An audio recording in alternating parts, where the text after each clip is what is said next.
Hi, I'm Angela, and this video is part of an assignment for a college program that I'm in.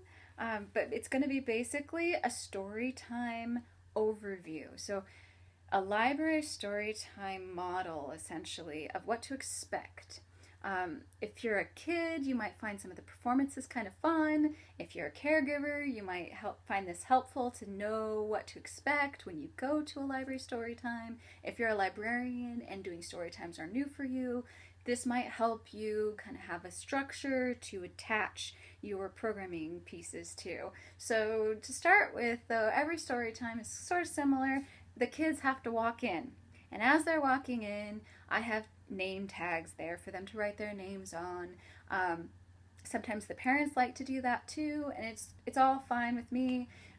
You just need to know what their names are. It's helpful to be able to say, you need to sit down, Johnny. If you don't know their name, you can't do that. It's also helpful in a sense of getting to know the kids. It's just a way of like comforting them and helping them know that you matter, they matter, and you're going to respect each other. So they're walking in, you chit chat about things. I'll usually point over to a bookshelf that I have that has some books that if I'm doing a theme, for instance, I'll have like themed books out on a bookshelf. And I usually kind of point them to the kids and say, like, can you tell what the theme is by looking at the bookshelf? And usually they can. They kind of like playing the guessing game. So you can kind of like show the pictures to them. So if you're doing like a dragon theme, you can, oh, look, do you see the dragons? And sometimes I'll play like, can you find the letter on the book? And that kind of thing. Just comforting them, letting them know that this is going to be kind of a fun experience, but also, like getting them ready for like mentally prepared for the fact you're going to look at books and things like that. So, after they've all arrived, or mostly arrived, I start with what's called an opening song.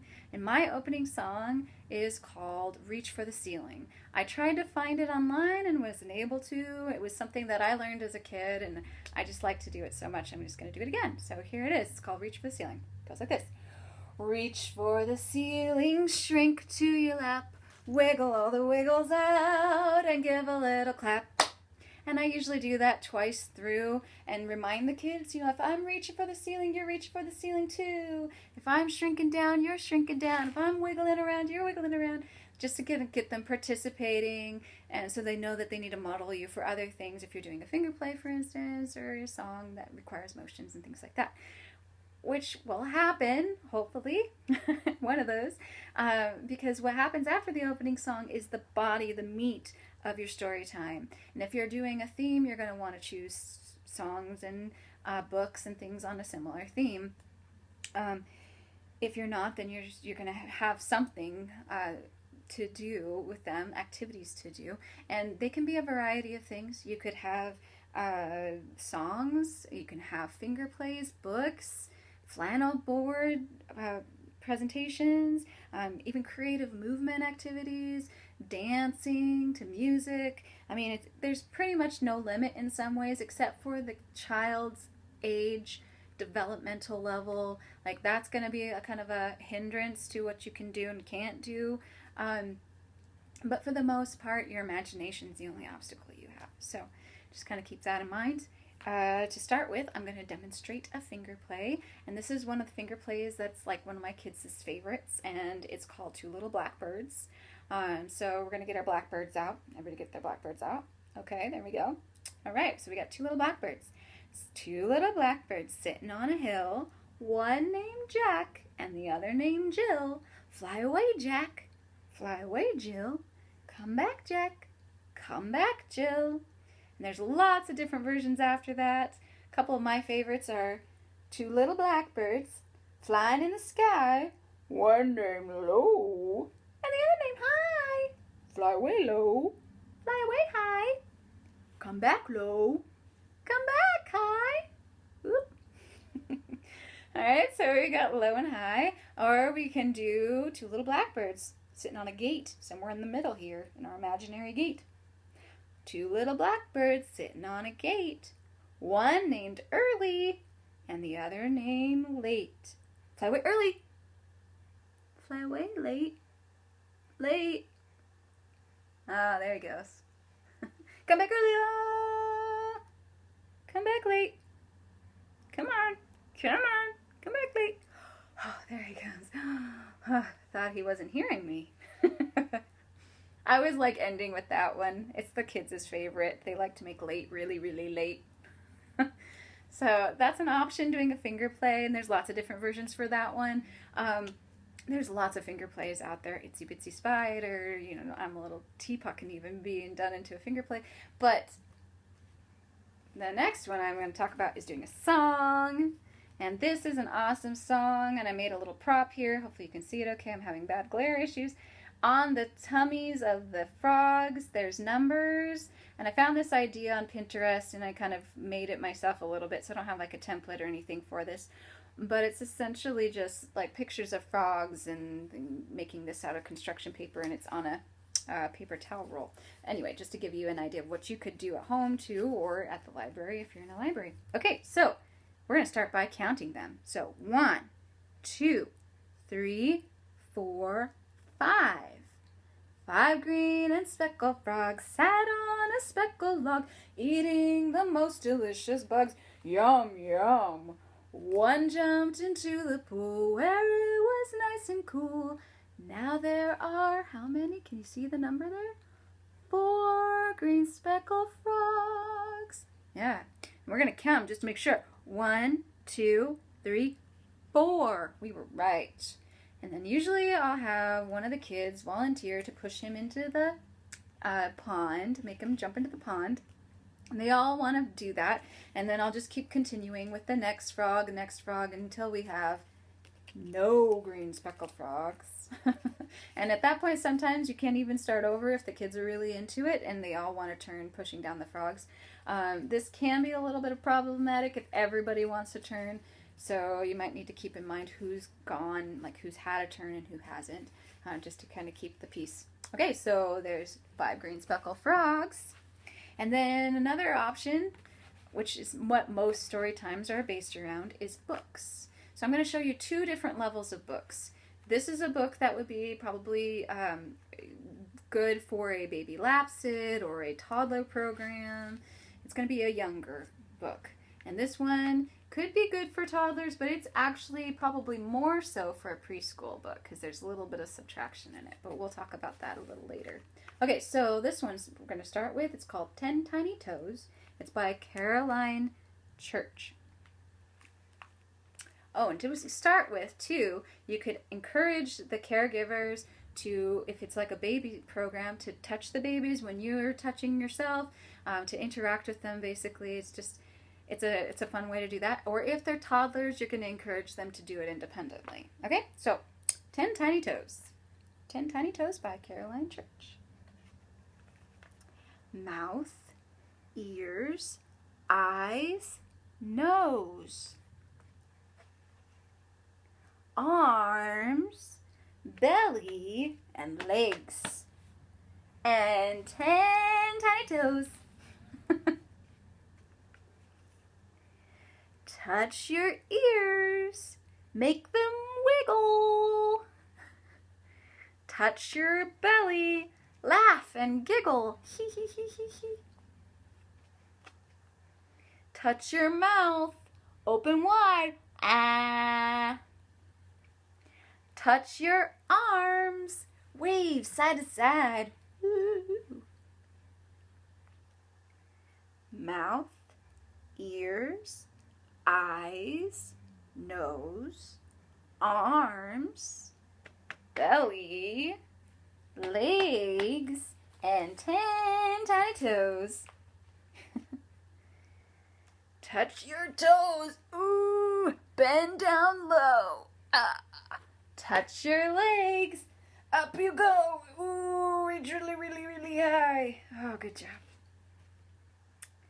Touch your nose. Sneeze. Achoo! Whew. Mouth, ears, eyes and nose, arms, belly, legs, and 10 tiny toes. and a love that grows and grows. Give yourself a hug. Isn't that fun? Oh, that's a nice book. 10 Tiny Toes. All right. So that one is good for baby Lapsit or toddler program. This one, Pete the Cat, could be for toddlers, but it's really, really great for preschool. They love it. So here's Pete the Cat. Oh, wait. I forgot. I have something special. Oof. Eek. Okay. Here we go. Just like Pete the Cat. Oops. Oh. Ooh. Giving away spoilers. Pete the Cat and his 4 Groovy Buttons. It's by Eric Litwin and illustrated by James Dean. Pete the Cat and his 4 Groovy Buttons. Pete the Cat put on his favorite shirt with 4 big, colorful, round, groovy buttons. Look, he's thinking about 4. Want to count? Why don't we count? Make sure there's 4. 1, 2, 3, 4. Just like Pete. Look, 1, 2, 3. Yeah, 4. He loved his buttons so much, he sang this song. My buttons, my 4 groovy buttons. My buttons, my 4 groovy buttons. Look, he's got 4. He's even thinking about the number 4. Pop! Oh no! One of the buttons popped off and rolled away. How many buttons are left? Can you see how many buttons are left here? If you can't see here, I got big buttons here. So here we go. Let's start at the bottom. 1, 2. Oops, I did that wrong. 1, 2, 3. There we go. Just like this. 1, 2, 3. This one made 4, right? Are we right? Let's see. Oh, look. 3. This is the letter 3. Can you make 3 with your fingers? That's 3, right? You can draw it in the sky like 3, just like that. So 4, we had 4, remember? And we take 1 away, that means there's 3 left. All right, so he's got 3 left. Let's see what 3. He's like groovy. Yeah. Did Pete cry? Goodness no. Buttons come and buttons go. He kept on singing his song. My buttons, my 3 groovy buttons. My buttons, my 3 groovy buttons. Yeah, he loves his buttons. Pop. Oh no! Another button popped off and rolled away. How many buttons are left? Look, how many here? Just 2, right? 1, 2. Show me 2 with your fingers. Let's see if we're right. I think we're right. Look, 2. We're totally right. 2, right? Okay, so we had 3, right? And we take 1 off because it popped off. And we've only got 2 left. 1, 2. Just like Pete. Did Pete cry? Goodness no. Buttons come and buttons go. He kept on singing his song. My buttons, my 2 groovy buttons. My buttons, my 2 groovy buttons. All right. Oh, not again. Pop. Oh, no. Another button popped off and rolled away. How many buttons are left? Just 1, right?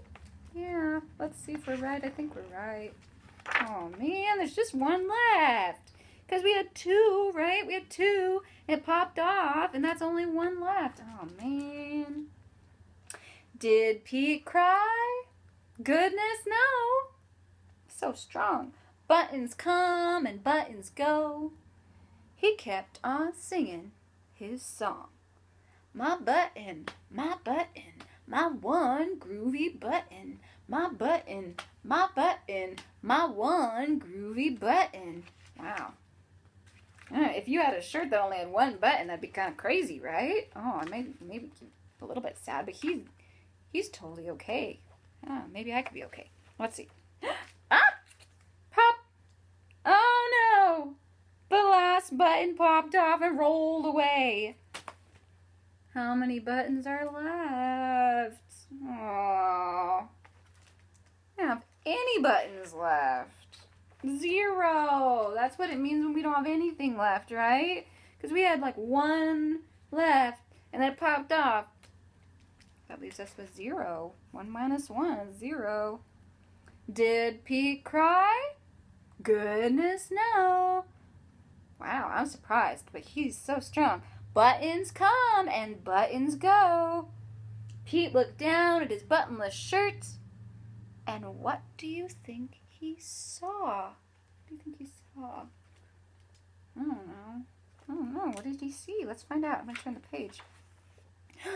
His belly button. Ah, look at that. His belly button. He's a belly button. Look at that. Do you guys have belly buttons? Yeah, I have a belly button too. I'm not going to show it to you, but it's there, I promise.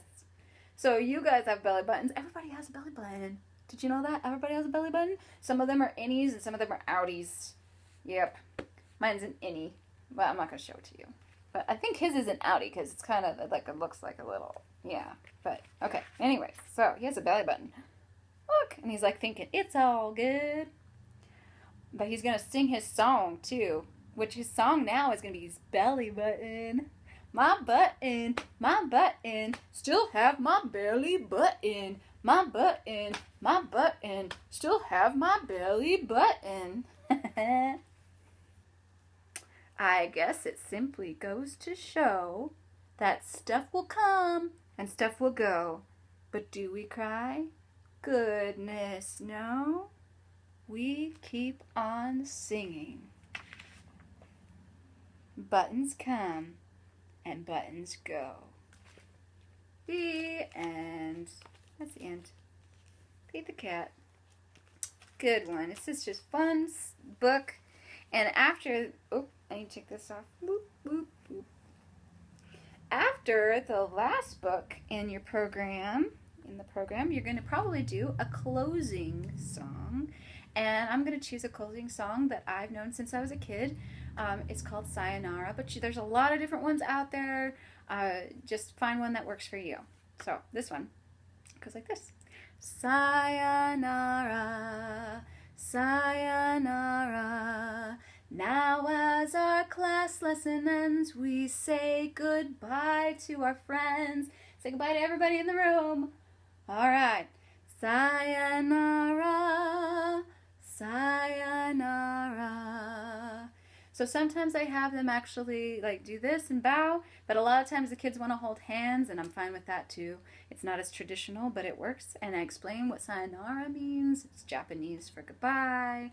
That may seem pretty advanced for preschooler to know, but honestly, language is learned at the young age that they are. So it's not too difficult for them, and they might actually think it's fun that they know something in a different language. Okay, so that's what I end with, the sayonara, and then I usually give them some sort of craft or take home or something like this. This one is a cut and paste Pete the Cat that I found online at makinglearningfun.com, but it was missing one of its collars, so I've included a PDF where I fixed it. This one is fixed, obviously, so it's the one that I fixed.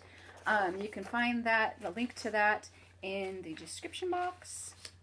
And I hope you had fun and learned something. If you're a kid, I hope you had fun with doing what we did. And if you're a caregiver, I hope it kind of gave you an idea of what to expect from a library story time. And if you are a librarian who's very new to doing story times, I hope you got something for your toolbox and you can walk away with something extra. Thank you for watching, and goodbye, my friends.